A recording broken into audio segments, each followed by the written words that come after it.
Hey, this is Tom from This Day in Baseball, and this is the Daily Rewind where we look at 5 cool things about November 2nd in baseball history.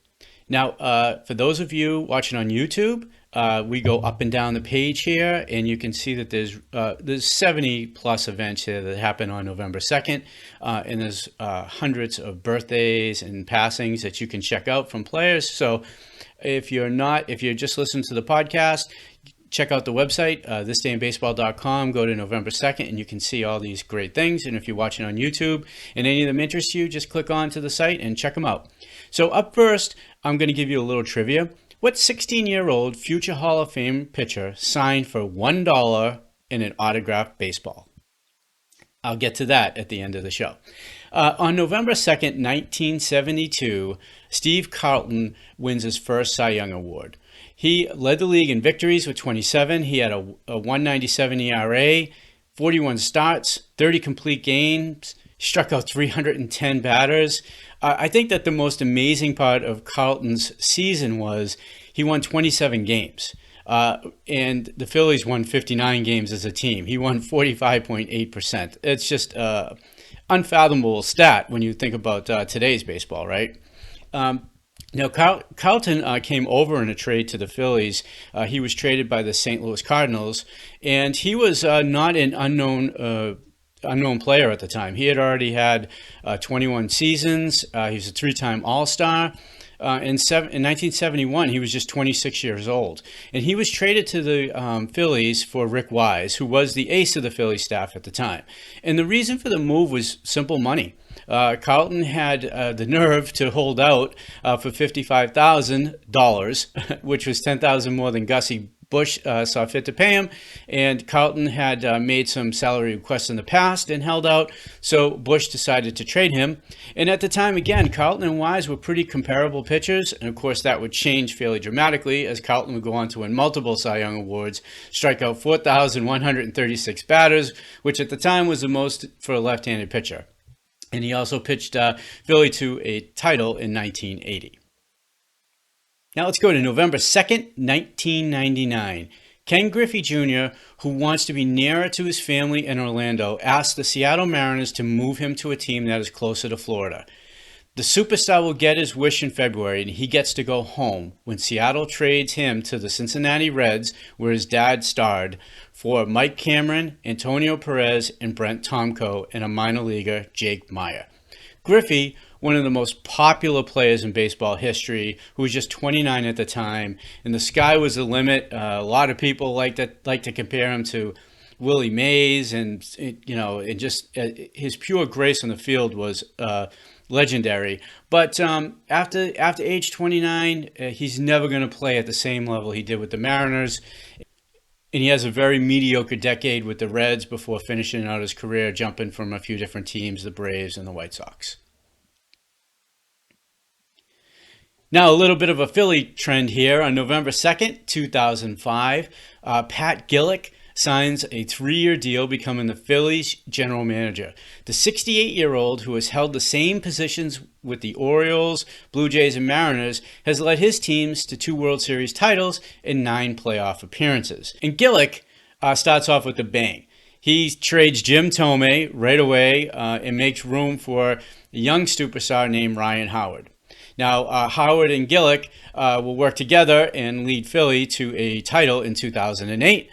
Gillick will retire from the general manager's position at the end of his contract, take a different role with the team, and then he's going to be inducted into the Baseball Hall of Fame in 2010. Batting third here on November 2nd, 2016, in an epic Game 7, the Chicago Cubs beat the Cleveland Indians for their first World Series title in 108 years. They defeat the Indians 8-7 in Game 7. They made up a 3-1 deficit.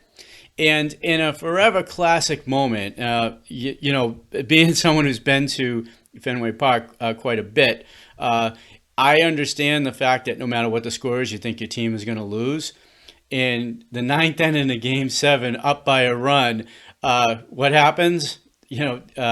Chapman gives up a home run to Rajay Davis, and the game is tied, and they go into extra innings.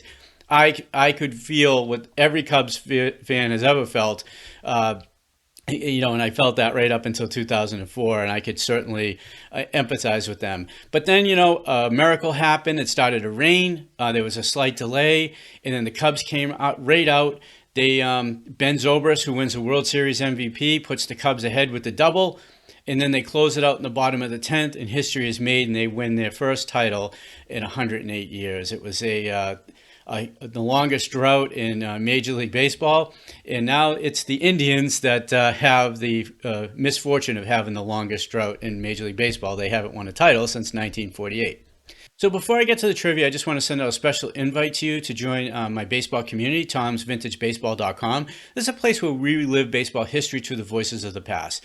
We have hundreds of interviews spanning back with players to the turn of the century, all the way up into the 70s. There's old baseball broadcasts. There's dozens and dozens of all-star games, hundreds of World Series games, hundreds of regular season games. And we have these great clips of Stan Musial and Whitey Ford and so many others. What I love about audio is you get to hear it in their voice. It's not reading a book, and there's some great authors out there, and I have thousands of baseball books, but it's not reading a book. It's not hearing somebody else talk about what happened. It's actually hearing it from them. I hope you join us over there. You can start listening today at tomsvintagebaseball.com. Now, who is the youngster that signed for $1 in an autographed baseball? It happened on July 22nd, 1935. He was just 16 years old, and he was signed by Cy Slapnicka. I hope I have pronounced that right. He was a scout for the Cleveland Indians. He signed today's birthday boy, Bob Feller, and Slapnicka inked Feller to a minor league contract with the Fargo Moorhead of the Northern League. Feller finished his senior year at Van Meter High School, and they went directly to the Cleveland Indians in 1936.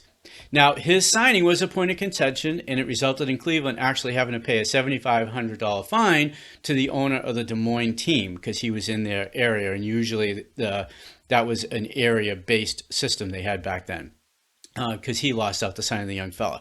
I think the $7,500 was money well spent for the Indians.